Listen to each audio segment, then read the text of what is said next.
大家好，我现在在神农架景区。神农架嘛，大家一听到这个词，不由自主的想到野人。没错，神农架有很多关于野人的故事，像我们说的野人谷、野人洞，还有其他的景区，有野人出没的地方，有野人生活的地方，数不胜数啊。那有一些探索家，他们就一直寻找这个踪迹。野人传说呢，在1913年的时候，当时有个老汉王老忠发现了野人。后面呢，1993年的时候，当时的铁道部的那个科学家在神农架里面也碰到野人。特别是1979年4月19号，在当时的防线的一个工作人员在神农架遭到了野人袭击。后面他自己说啊，当时他正拿着一把镰刀在自己的房子的后面身上砍葛藤。当时他走到半山的时候，突然听到身后的下面传来的响声，他以为有人来上山，就询问对方是谁，但是问了几次都没有人回答。等他听到声音接近他的时候，他才发现眼前出现了一个用手走路的怪物。这个呢，袭击他的怪物就是和一直传说的那个野人描述一样，当时体格非常庞大，听说有将近2米。当时周永发说他跟野人拉扯，拼命的努力想挣脱，大概2个人争斗了大概有1个小时，后面有别的村民赶到，才把野人赶走了。后面经过专家考证，有可能这个野人袭击的事情啊，它并不是野人，而是某种的那个猴类。经过这么多年，很多专家也认为这个野人可能还是不存在的，就是还没有证据足以支撑野人的存在。但是传说关于野人的故事非常非常多，所以大家相信那个传说呢，还是相信专家？我们现在就往神农架深处走，这里离神农架景区大概还有几十公里，因为这里还是属于防线。神农架景区它有好多个景区啊，分开了。进神农架的风景还是不错的，但是是盘山公路，很多弯道，这个大家开车要小心，特别是女司机的话，可能都走不了这个地方，弯来弯去的。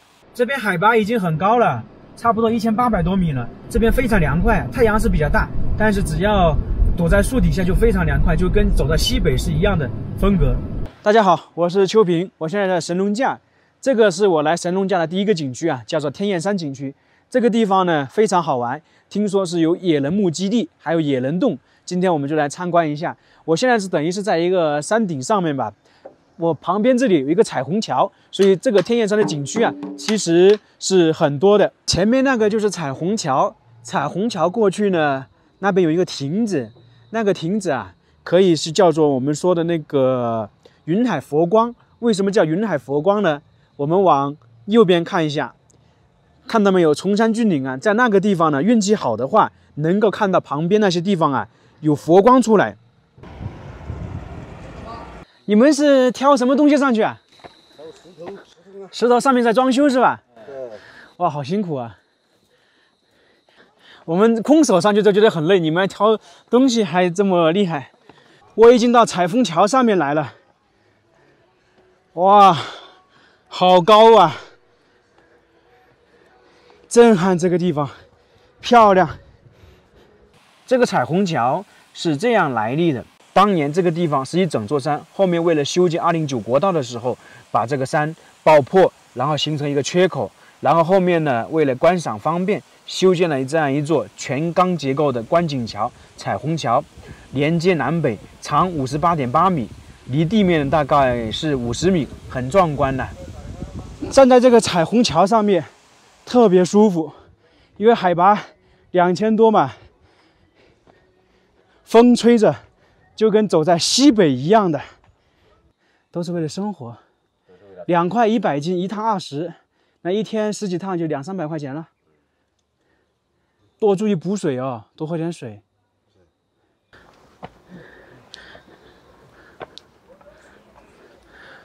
他们挑一次100多斤呢，确实挑上来很不容易啊。我空手上来都有点累，他们还挑100多斤的东西上来。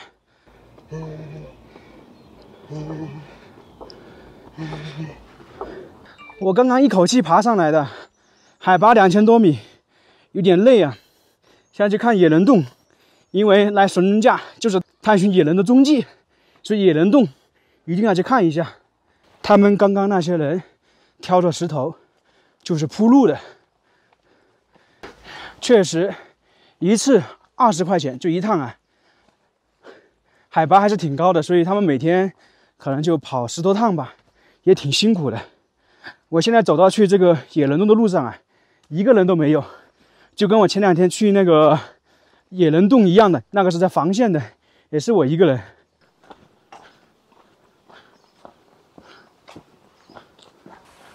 不知道大家走在这样原始森林里面会不会紧张，会不会害怕？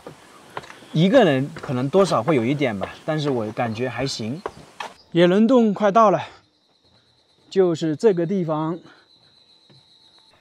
传说野人当年在这个地方居住。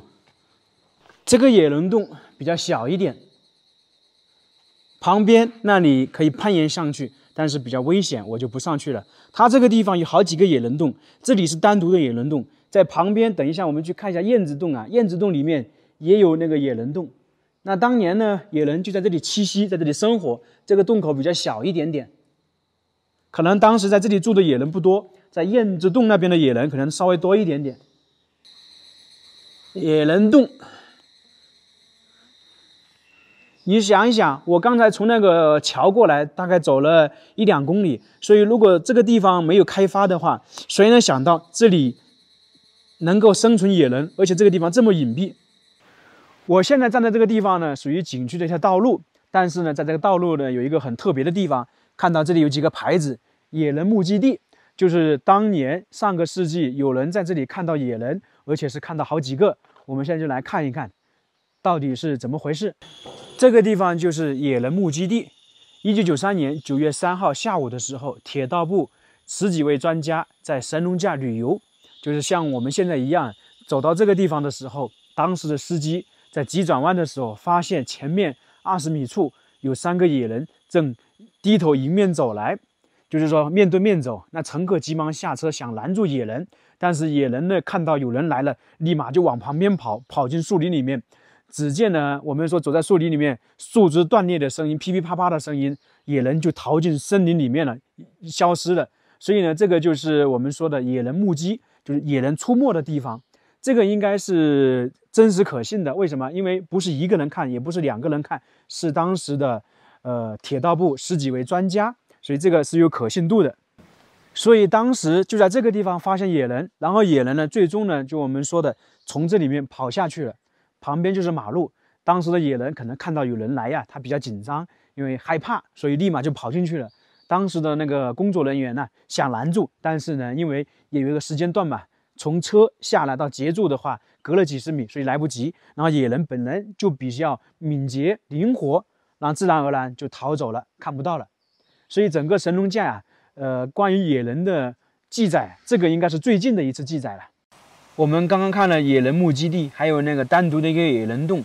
我们现在就看一个燕子洞，燕子洞里面听说也有野人洞，所以关于神农架这些野人洞的故事啊特别多。走到这个地方，跟走到空调房一样的，吹着有点冷啊，跟空调的风是一模一样的。它刚好这里是一个山口，所以呢，走到神农架很多这种山口啊，吹着风，就是跟空调一样的。前面就到燕子洞了，这个洞口呢比较大一点。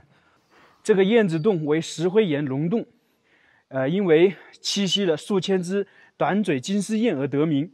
洞口海拔的2343米，高17米，宽20米，洞口宽大。洞内面积呢大概有420平方米，并且啊，那个里面呢，听说长度呢有3700米，所以我们走起来看一下。这个地方就是燕子洞啊。有点跟那个湖南永兴的那个坦穴啊相像，因为湖南很多那种洞穴里面是有人居住的。那这里呢，居住的动物是什么呢？是燕子，有几千只燕子啊，而且里面的洞穴呢有3公里长，所以呢比其他的地方看到的洞穴都大都长，大可能比不上，但是长度的话是我看到的最长。我们现在去里面看一下。现在这个地方很凉快，还能听到很多那个燕子在叫啊，在飞。探明的洞深大概是3750米，也就大概是快4公里了。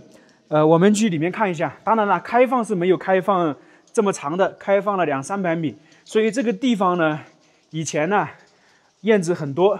我们现在呢，里面非常昏暗，哇，走到这里非常冷啊，风吹过来，哇，好冷。这里也有野人洞，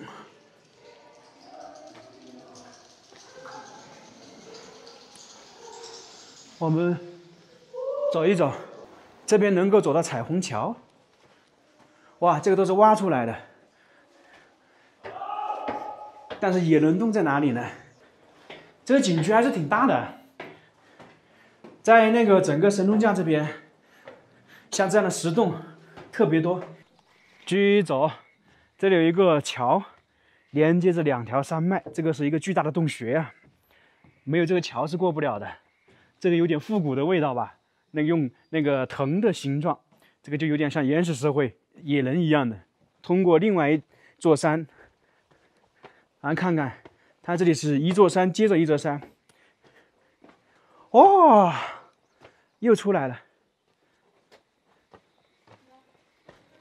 可能我们刚才看的那些洞啊，就是野人洞，就野人生活的地方，躲在这里生活。现在我们准备去神农架的另外一个景点看一看。我现在在神农顶景区啊，这里是神农架里面，海拔是3106米，非常高啊。站在这个地方非常舒适，就跟我们去年去西北，然后走青藏线那个舒服是一样的。今天的温度大概就20度，吹着风就跟吹着空调一样的。这个景区呢，人非常多，而且呢风景非常漂亮，蓝天白云。离这个地方不远处啊，大概5公里，还有一个野人栖息地。神农顶成立1998年，是中国6大生态旅游区之一。那个还被那个美国的国家地理杂志推荐为人一辈子不得不去的地方之一。神农顶风景区总面积呢是886.6平方公里。这里的海拔呀，就像这些山峰都是属于神农顶景区的，平均海拔在3100米以上，堪称华中屋脊。也就是说，这个地方呢是华中最高的地方。美不美呀？大家可以看一下，这个山呢绵绵数千里一样的感觉。还有呢，很多珍贵猛禽，出没在这个地方。还有金丝猴活动区，还有野人寻踪地板壁岩。板壁岩，等一下我们去看一下。它这个地方啊，神农顶啊，海拔最高的是3100多米，而海拔最低的大家都知道吧，是398米。也就是说啊，落差达到2700米，就一个地方。所以说，确实与众不同啊。这个地方是神农顶的另外一个景区，叫做板壁岩。站在这个神农架的高处，大家发现没有？整个神农架啊，就我们说的遮天蔽日，全是原始森林，这个风景确实漂亮啊。如果碰到那个下雨天，或者是刚下完雨，太阳照射出来，那么跟那个青藏是一模一样的。这上面这块石头叫飞来石，就是本身不是这里的石头啊，不知道是哪里飞过来的。远远望去啊，感觉像掉一样的，但是呢，通过平衡，它一直都没掉。而且这块石头有点像一个龙的头部一样的，或者蛇的头部。我已经到了神农架的那个板壁岩。为什么叫板壁岩呢？就看到这里有很多石头，这个是典型的喀斯特地貌，而且一块一块的，我们说的一板一板一样的。远处那些就是石林，喀斯特地貌。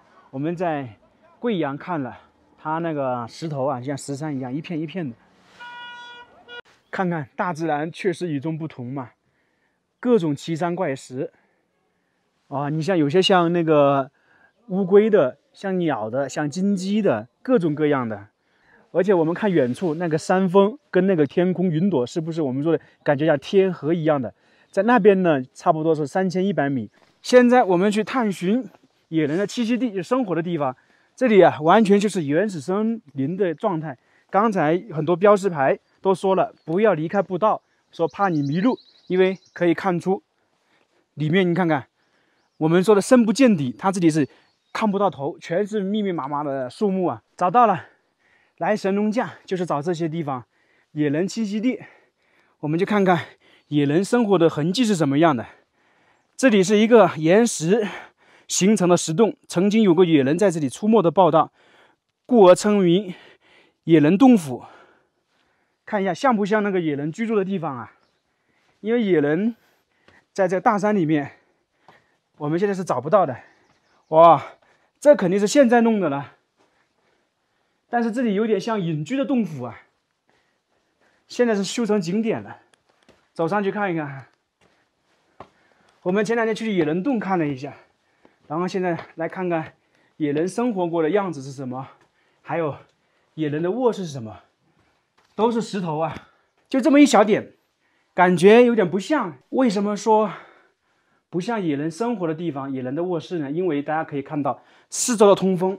如果野人在这里生活，夏天还好，你像现在站在这个地方都很凉。如果冬天的话，它野人靠什么御寒，对不对？所以有点不像，因为这个洞啊四通八达。然后这里也是出口，这是我们后面架的。我们来神农架就是为了寻找野人的踪迹，但是呢都没有看到，都是看到石头、石山，还有这些树木，所以有点可惜啊。估计这些野人都是传说。野人洞，这个是神农架最传说、最神奇的地方。哇，不是太大，感觉。哦，这里很多其他的东西，我们看看，很黑的，吓我一跳。为什么？因为刚好有一个音乐，恐怖的音乐出来，然后这里刚好有3个野人出来，哇，而且是黑的，吓我一跳呢。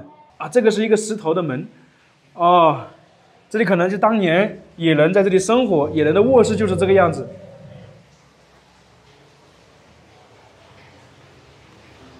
大家会不会害怕？那个音乐好恐怖啊，听起来。